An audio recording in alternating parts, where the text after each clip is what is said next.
प्रजापति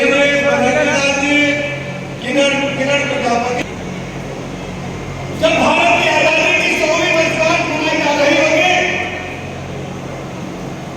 उस समय भारत कैसा होगा, उस विजन को लेकर के मोदी जी भारतीय जनता पार्टी आगे बढ़ रही है। विकसित भारत के संकल्प को लेकर हम सब आगे बढ़ रहे हैं। पिछले 10 वर्षों का टैक्स हमने जनता के सामने रखा है। आज हम कह सकते हैं, हर गरीब आदमी का सपना होता है कि जब वो दुनिया छोड़ करके जाए तो अपने बच्चों के लिए पक्का मकान दे करके जाए। देश की आजादी के 75 वर्ष के बाद नारे तो बहुत दिए गए, लेकिन नारों को धरातल पर उतारने का काम मोदी जी ने किया। आज हर गरीब को पक्का मकान मिला है। सरकार में भले ही छोटा लगता हो देखने में, लेकिन हमने अपनी आंखों से देखा है संत कबीर नगर की धरती पर, खलीलाबाद की धरती पर, कि हमारी बेटियां, हमारी माताएं बहनें साफ होने का इंतजार करती थी दैनिक क्रिया से निवृत्त होने के लिए।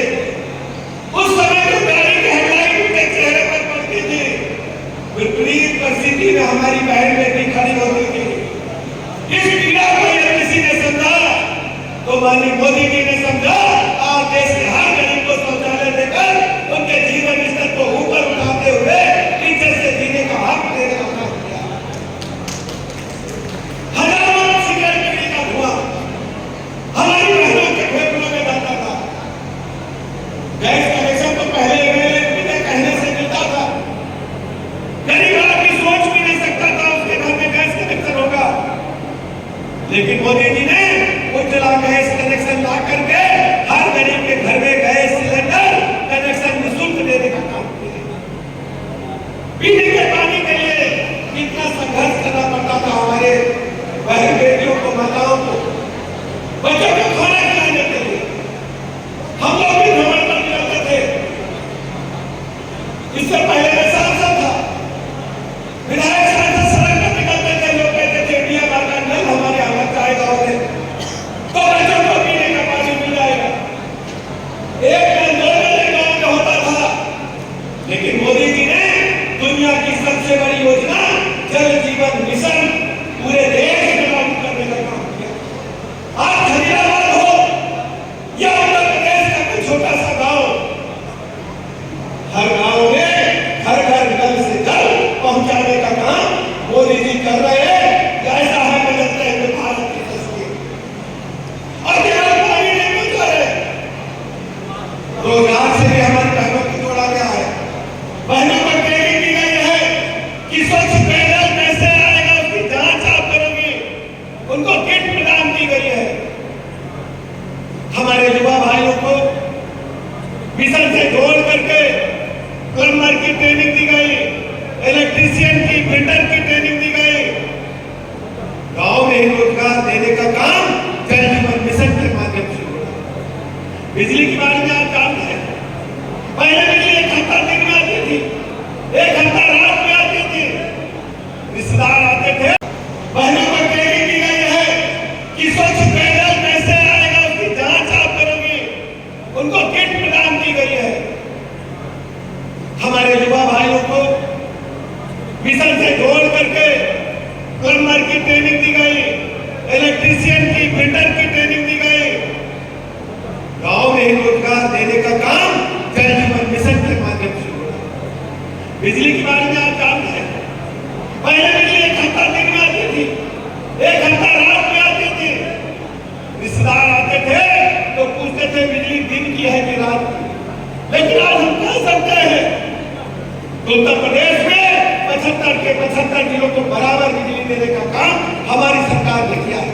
समाजवादी पार्टी की सरकार में तो बिजली उन्हीं के घर में केवल सफाई में जाती थी या रामपुर को जाती थी। बिजली के बारे में जानते, इन्वर्टर जनरेटर चलते थे खलीलाबाद में।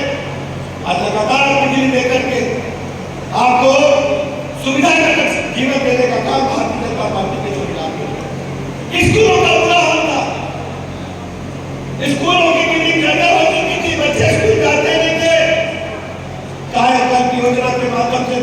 शिक्षा के सभी स्कूलों को मल्टी स्कूल से बढ़िया बनाने का काम किया गया है। बच्चों को ड्रेस प्रदान की गई है, जूता मोजा पाठ्य पुस्तकें, गुणवत्ता परक भोजन। आज समाजवादी पार्टी की सरकार के समय के आंकड़े आप निकालिए, समाज सरकार में 1,12,00,000 बच्चे बचे थे, आज हमारे स्कूलों में 1,92,00,000 बच्चे उच्च कोटि की शिक्षा ग्रहण कर रहे हैं। पहले 2017 से पहले केवल 17 मेडिकल कॉलेज सरकारी क्षेत्र में थे, लेकिन मोदी जी ने तय किया कि हर जिले में एक मेडिकल कॉलेज हम बनाएंगे। आज हम कह सकते हैं कि 65 मेडिकल कॉलेज हमारे पास पूरी क्षमता के साथ काम कर रहे हैं। केवल 14 जिले बचे हैं जिनमें अगले कुछ महीनों में हम लोकार्पण करेंगे। प्रदेश की जनता के सामने 75 के 75 जिलों में मेडिकल कॉलेज बनकर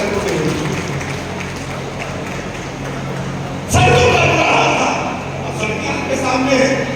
वर्ल्ड क्लास इंफ्रास्ट्रक्चर बनाने का काम भारतीय जनता पार्टी की सरकार ने किया।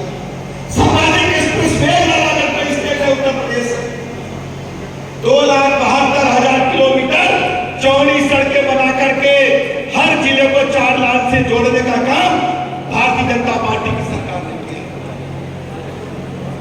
प्रधान के कार्यालय कहां होते थे? प्रधान का बस्ता पंचायत सेक्रेटरी के पास या प्रधान के घर में रहता था। आज सभी गांवों में प्रधानों के कार्यालय डीएम कार्यालय से भी बेहतर बना करके गांव की सरकार को मजबूती देने का काम भाजपा सरकार ने किया। और केवल ऑफिस ही नहीं बनाया, कंप्यूटर लगा करके इंटरनेट के माध्यम से केंद्र प्रदेश की सभी योजनाओं की जानकारी और लाभ अपने गांव में आप ले सकते हैं। अब दूसरी तरफ देखिए, केंद्र में 4 से लेकर 14 तक केंद्र की सरकार कांग्रेस के नेतृत्व में चल रही थी, भ्रष्टाचार के दलदल में डूबी थी। उनके ढेर सारे मंत्री जेल के सीटों के पीछे थे, चाहे कोयला घोटाला हो, चाहे बिजली इंस्पेक्टर घोटाला हो,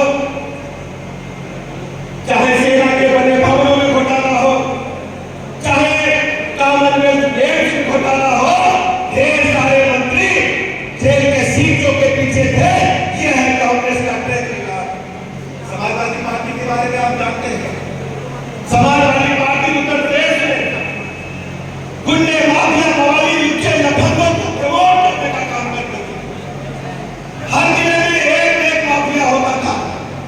जैसे भारतीय जनता पार्टी की सरकार ने, हमारी सरकार ने 1 डिस्ट्रिक्ट 1 प्रोजेक्ट देने का काम किया है। जैसे अलीगढ़ के ताले पूरी दुनिया में मशहूर है, मुरादाबाद का पीतल उद्योग पूरी दुनिया में मशहूर है, लखनऊ के चिकन के कपड़े सब लोग जानते हैं, सिद्धार्थनगर का काला नमक चावल सब लोग जानते हैं। ऐसे ही समाजवादी पार्टी की सरकार में 1 डिस्ट्रिक्ट 1 माफिया होता था। सड़क पर गुंडे माफिया हमारी बेटियों को निकलना मुश्किल कर दिए थे। 25,000 गुंडे माफिया जो बहू बेटी की इज्जत की तरह बुरी नजर से देखते थे, उनको जेल के सीटों के पीछे ठूसने का हमारी सरकार ने काम किया। आज प्रदेश में कोई ऑर्गेनाइज क्रिमिनल नहीं है, गुंडे माफिया शून्य है उत्तर प्रदेश में। और ये संभव हो गया है आपके वोट की ताकत से। आपने वोट दिया भाजपा को, कमल को, तो उत्तर प्रदेश के गुंडे उत्तर प्रदेश से बाहर है। आज उत्तर प्रदेश में अमन चैन कायम है। इसलिए मेरे मित्रों आपसे कहने के लिए आया, आप तुलनात्मक करेंगे कि बेहतर कौन है। भारतीय जनता पार्टी का, मोदी जी का ट्रैक रिकॉर्ड आपके सामने है, कांग्रेस और सपा का ट्रैक रिकॉर्ड आपके सामने है। ये भ्रष्टाचार, गुंडागर्दी को बढ़ावा देने वाले संगठन के लोग हैं। दूसरी तरफ भारतीय जनता पार्टी, मोदी जी ने दुनिया के पैमाने पर भारत की छवि को आगे बढ़ाने का काम किया। अब भारत कोई साधारण देश नहीं है, भारत जो कहता है उसे दुनिया सुनती है।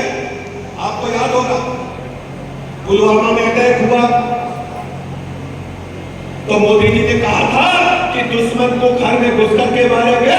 हमारे जाबाज सैनिकों ने पाकिस्तान के अंदर घुसकर आतंकवादियों को समाप्त करने का काम किया। उस समय की घटना आपसे पूछना चाहता हूं, हमारा एक जाबाज वीर सिपाही पाकिस्तान में फंस गया था, तब लोग कह रहे थे ये गया, याद है गया कि नहीं गया? क्या नाम लोग करंट गया, हम लोग रेडिएटर पर टकटकी लगाए बैठे थे।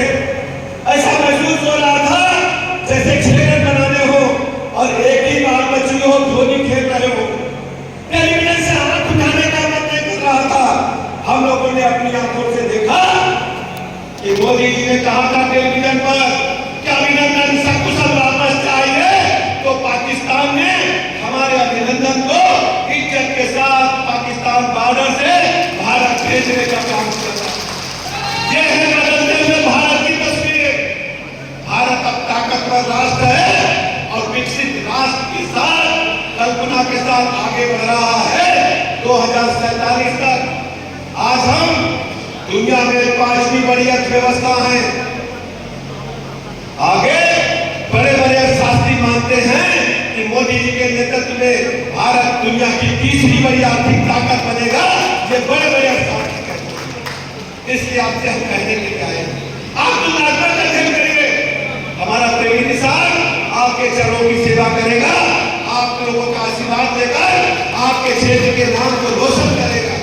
सड़क, पानी, बिजली, स्कूल, अस्पताल, कानून व्यवस्था को नंबर 1 करेगा हमारा प्रवीण निशान। ये हमारा भाई है, इसलिए मैं आपसे कहूँ, हमारे बड़े भाई है संजय निषाद जी, हमारे मित्र हैं। अभी आपने देखा समाजवादी का हमला किया था। मैं समाज के गुंडों से कहना चाहता हूँ, ये चुनाव पीरियड है। चुनाव में कानून व्यवस्था को डिस्टर्ब करने का प्रयास न करें। चुनाव